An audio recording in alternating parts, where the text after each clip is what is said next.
আসসালামু আলাইকুম। সবাই কেমন আছেন? আশা করি সবাই খুব ভালো আছেন। রাশিয়া থেকে আমি আলামিন বলছি। আজকে খুব ঠান্ডা পড়েছে রাশিয়াতে। আবহাওয়া দেখলে এমনিতে আপনারা বুঝবেন না, মনে হবে যে শীতের তেমন কোনো নেই, কিন্তু প্রচণ্ড ঠান্ডা। হাতে মোবাইল ধরে রাখতে পারছি না। আজকে আপনাদের সাথে যে বিষয়টা শেয়ার করব সেটা হচ্ছে কোন কোন সমস্যাগুলো আপনারা ফেস করতে পারেন রাশিয়াতে আসার পর। আমিও আসার পূর্বে এরকম অনেক কিছুই শুনেছি, কিন্তু বাস্তবতাটা কি আমি আসার পরে এখন দেখছি, যেটা আমি আপনাদের সাথে এখন শেয়ার করব। প্রথমত, ছাত্রছাত্রীরা বা যারা আসতে চায় রাশিয়াতে, তারা জানতে চায় যে রাশিয়াতে ইনকাম করা যাবে কিনা। এটাকে একেবারে কমন কোয়েশ্চেন।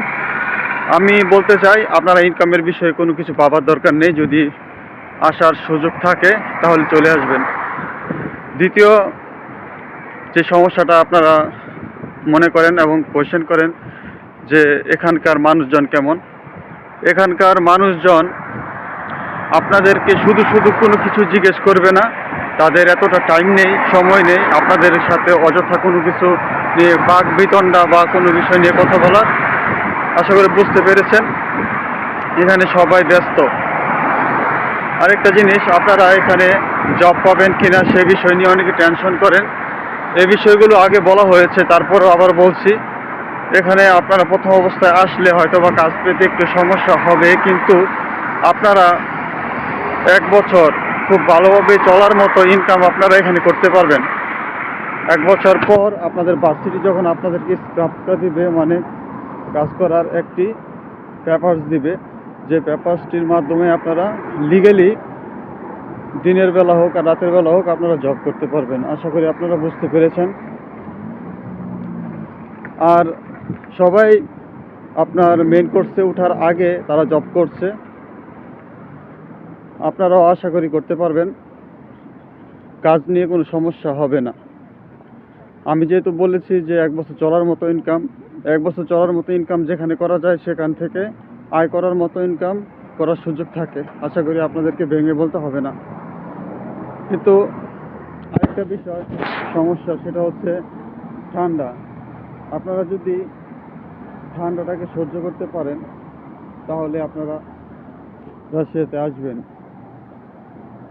তাছাড়া আপনারা এই পদক্ষেপটা নেবেন না, কারণ এতটাই ঠান্ডা যে আপনি দেখতে পাচ্ছেন কোনো কুয়াশা নেই, কিছু নেই, তারপরেও আমি হাতে ফোনটা ধরে রাখতে পারছি না, এতটাই ঠান্ডা। আর যখন তুষার পড়বে, একটু বাতাস থাকবে, তখন কি অবস্থা হবে আশা করি আপনারা বুঝতে পারতেছেন।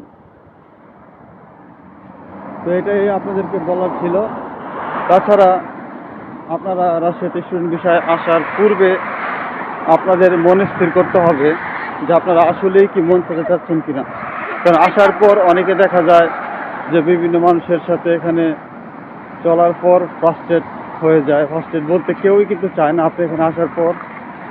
এখানে থাকলে অনেকে মনে করে আর কি, যে হয়তোবা লোক বাড়লে তাদের সুবিধার মধ্যে ভাগ বসাবে। এই ধারণাটা একমাত্র বাঙালিদের মধ্যেই থাকে। কারণ আমি আসার পরেও অনেক অনেক দেখছি যে যারা নাকি হোস্টেলে থাকে, তারা মনে করে যে আমার দেশ থেকে লোক আসতেছে, হয়তোবা কাজে কর্মের মধ্যে আমার ভাগ বসাবে। আসলে কারো রিজিকে কেউ কখনোই ভাগ বসায় না। রিজিক আল্লাহর কাছ থেকে আল্লাহ তাআলা দিয়ে দেয় প্রত্যেককে। আশা করি বুঝতে পেরেছেন। আর সঠিক মানুষ যারা রাশিয়াতে আসবেন, যারা নাকি সঠিক মানুষ, ভালো মানুষ, তো চেনা কঠিন, তারপরেও সর্বোচ্চ চেষ্টা করবেন একজন সঠিক মানুষ যারা রাশিয়াতে আসার চেষ্টা করবেন। আশা করি আপনারা আমার কথা বুঝতে পারছেন। আর রাশিয়াতে আসার পূর্বে যে যে জিনিসগুলো আপনাদের নিয়ে আসতে হবে, করতে হবে, সেইগুলো আমি আপনাদেরকে পরবর্তীতে যে কোনো একটি ভিডিওতে জানাবো। কারণ অনেক কিছু আছে যেগুলো এদেশে আপনি জানেন না, সেগুলো আপনাদের অবশ্যই জানতে হবে। কারণ আসার পর অনেক সময় দেখা যায় যে মানুষ আফসোস করে কেন বাংলাদেশ থেকে এগুলো নিয়ে আসলাম না। এগুলো পরের বিষয়, পরের টপিক, এগুলো পরে বলবো।